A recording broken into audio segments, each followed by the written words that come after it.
तो आज हम देखने वाले हैं एनिमे हिस्ट्री के 7 ऐसे कैरेक्टर जिनके पास कोई स्पेशल पावर नहीं है, फिर भी वो बहुत ही ज्यादा पावरफुल एंड स्ट्रॉन्ग भी है। और उनमें से कुछ ऐसे कैरेक्टर भी हैं जो अपने मेन कैरेक्टर से भी ओवर पावर्ड है। और तो और इस लिस्ट में एक ऐसा बंदा भी है जो बिना किसी एफर्ट के स्पेशल पावर्स के गोकू तक को इजिली डिफीट कर सकता है। बट उससे पहले दो के फैमिली के लिए थैंक्स। एंड या आई नो बहुत दिनों से वीडियो नहीं आया था क्योंकि मेरा और यूट्यूब का एक थोड़ा सा पंगा था, सो उसको सॉल्व करने में लगा हुआ था। बट कोई ना, let's start.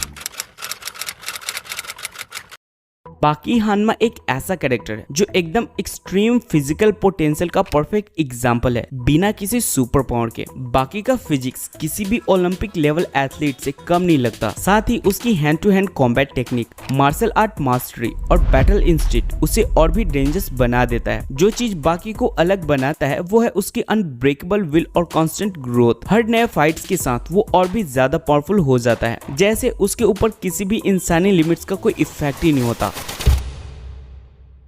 Attack on Titan के अंदर लीवाई को ह्यूमैनिटीज स्ट्रॉन्गेस्ट सोल्जर का टाइटल बिना वजह नहीं मिला। सर्वे कोर के लोग उसे एक लास्ट होप की तरह देखते थे, एक ऐसा बंदा जो टाइटन के खिलाफ जीत की उम्मीद जगाता था। लीवाई की एबिलिटी, स्ट्रेंथ और लाइटिंग फास्ट रिफ्लेक्सेस उसे वर्टिकल मनूवरिंग गियर का मास्टर बनाता है। साथ ही उसकी शार्प इंटेलिजेंस उसे बैटलफील्ड पर इंस्टेंट और सही डिसीजन लेने में मदद करती थी। बट ये पूरी सच्चाई नहीं है। मतलब हाँ, उसकी ब्लड लाइन उसे कुछ एक्स्ट्रा फिजिकल बूस्ट देती है, लेकिन एंड ऑफ द डे वो एक नॉर्मल ह्यूमन ही है जो बिना किसी मैजिकल या फिर सुपरनैचुरल पावर्स के फ्लेश ईटिंग टाइटन्स को एक आर्टिस्टिक स्टाइल में काट डालता है। लीवाई का फाइटिंग स्टाइल इतना क्लीन और डेडली है कि देखते ही उसको गूज़बम्प आ जाते हैं। और हो सके तो ये बंदा आप में से बहुतों का फेवरेट भी हो सकता है।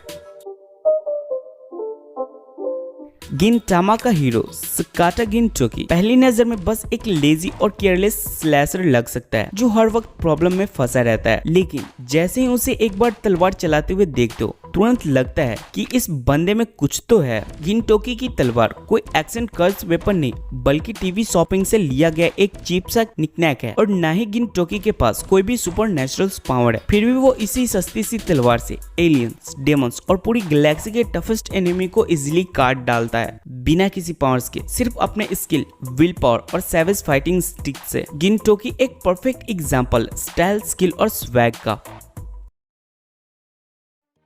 हेल्सिंग जैसे यूनिवर्स में जहां हर दूसरा कैरेक्टर वैम्पायर, मॉन्स्टर या फिर सुपरनैचुरल क्रिएचर है, वहां एक नॉर्मल इंसान का उन सबसे टक्कर लेना ऑलमोस्ट इम्पॉसिबल लगता है। लेकिन वॉल्टर सी डॉर्नेज ने इस इम्पॉसिबल को पॉसिबल बना दिया है। वॉल्टर का मेन वेपन माइक्रोफिलामेंट्स वायर्स है, मतलब अल्ट्रा थिन रेजर शार्प धागे जो वो इतनी डेडली एक्यूरेसी से चलाता है कि उसके सामने सुपरनैचुरल बीइंग्स भी हेल्पलेस लगते हैं। उसकी परफेक्शन और कंट्रोल इतनी खतरनाक है कि वो बिना एक स्क्रैच लिए एनिमीज को पीसेस में काट डालता है, जैसे वो किसी चेस बोर्ड पर मूव कर रहे हो। वो हेल्सिंग ऑर्गेनाइजेशन का सबसे पावरफुल ह्यूमन है।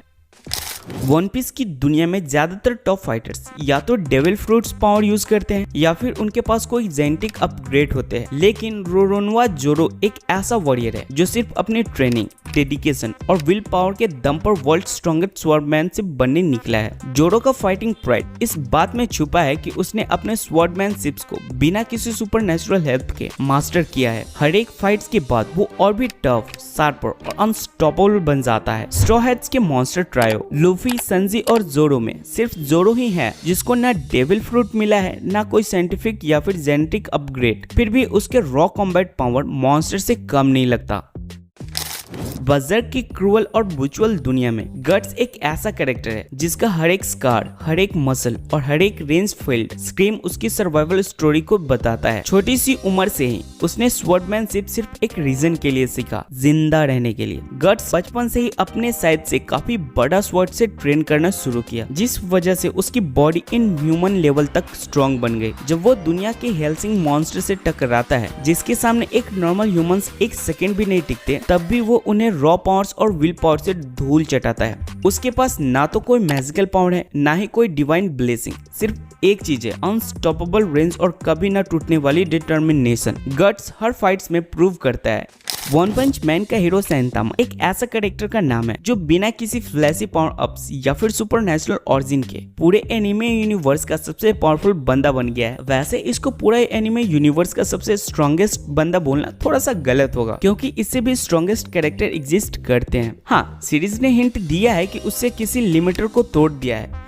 लेकिन टेक्निकली सैंतामा बस एक नॉर्मल इंसान ही है। फिर भी उसका हर एक पंच किसी भी मॉन्स्टर, गॉड लेवल विलन एक ही बार में फिनिश कर देता है। सैंतामा इज द अल्टीमेट स्टेयर, एक बंदा जो लिटरली बोर्ड है अपनी खुद की स्ट्रेंथ से, और इस लिस्ट का परफेक्ट टॉपर भी क्योंकि उसके पास कोई सुपर नेचुरल पावर नहीं है, फिर भी वो सबको वन शॉट में उड़ा देता है। मुझे नहीं पता कि इसके कैरेक्टर डेवलपर क्या सोच के इस कैरेक्टर को डेवलप किया था। मतलब बिना किसी स्पेशल पावर सोर्स के कोई बंदा इतना ज्यादा पावरफुल कैसे हो सकता है? मतलब अगर हम करें तो करें क्या, बोले तो बोले क्या। ये वीडियो को यहीं पे खत्म करते हैं। आप बताना इस लिस्ट में आपका कोई फेवरेट है या फिर नहीं। मिलता हूँ नेक्स्ट वीडियो में, तब तक के लिए bye and thanks for watching.